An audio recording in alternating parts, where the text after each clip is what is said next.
Pastilah Kak, kalau maafin itu maksudnya ya walaupun sejelek-jeleknya ya pasti aku bakal maafin gitu, tapi ya tetap Kak rasa sakit hati itu nggak tahu hilangnya kapan dan nggak tahu bisa hilang apa enggak.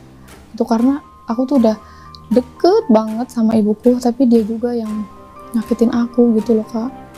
Aku nggak punya tempat cerita siapa-siapa dan dia juga yang ngancurin aku gitu. Dengar cerita itu tuh bener-bener terpukul banget dan aku tuh bingung harus berbuat apa, karena pada saat itu Norma juga nggak keluar rumah, nggak keluar kamar selama 3 atau 4 hari. Ngelihat keadaan Norma yang emang udah nggak makan dan nggak tidur, aku berpikir apa yang harus aku lakuin buat nolong dia. Akhirnya aku berpikir kalau Norma nih harus banget dibawa ke psikiater, karena kita pasti tahu kan guys, galau sedikit aja kita pasti nggak bisa tidur. Kalau nggak bisa tidur udah efeknya pasti kemana-mana, nanti bakalan sakit dan lain-lain. Secara fisik sih kita ngelihat ini anak tuh sehat, tapi kan kita tahu guys pasti dia terpukul dan benar-benar hancur banget.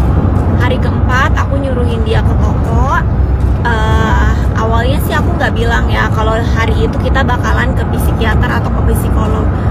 Awalnya aku bilang ya udah teteh temenin kita ke kantor polisi buat minta perlindungan ke bagian wanita. Tapi akhirnya aku bawa ke psikolog atau ke psikiater.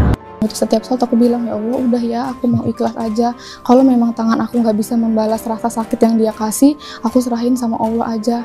Mungkin ibaratnya tangan aku nih nabok tuh cuman tek segini doang, tapi kan kalau Allah yang nabok ibaratnya nggak akan di luar ekspektasi aku. Udah ya Allah, aku bilang. Kalau kalian tanya, ada nggak ya orang tua yang durhaka terhadap anaknya? Ada jawabannya. Nih, ibu ini nih, dia selingkuh sama menantunya. Kenapa gue bilang durhaka? Yaitu karena kayak suami anak sendiri yang lu lahirin, lu selingkuhin juga. Maksud gue kayak gak ada cowok lain kah di situ? Gue kira permasalahannya di sini cuma satu, yaitu menantu dan mertua selingkuh gitu kan. Tapi ternyata enggak. Ternyata menantu dan mertua ini digerebek sama warga waktu itu, dan mereka berduaan dalam satu kamar tanpa busana.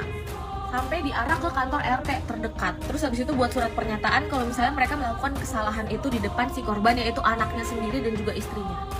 Dan ternyata bukan cuma itu teman-teman. Kalau misalnya kita baca putusannya nih ya, ternyata si cowoknya itu juga dituntut karena pernah selingkuh dengan cewek bookingan lewat aplikasi. Jadi kayak sewa pekerja komersial gitu. Terus kalian kira udah selesai masalahnya itu aja, tuntutannya itu aja? Enggak teman-teman, ternyata si cowoknya ini juga melakukan KDRT di tanggal 16 November 2022. Kalau misalnya yang gue baca nih ya di artikel itu, katanya korban tuh sebenarnya sempat curiga terhadap suaminya sebelum menikah. Jadi kayak ada hubungan gitu loh antara suaminya dan ibunya. Tapi si korbannya ini masih tetap positive thinking gitu, kayak nggak mungkin lah ya masa sama nyokap gue gitu. Ini kasusnya udah rame banget dan foto-foto mereka waktu menikah itu tuh udah tersebar di mana-mana.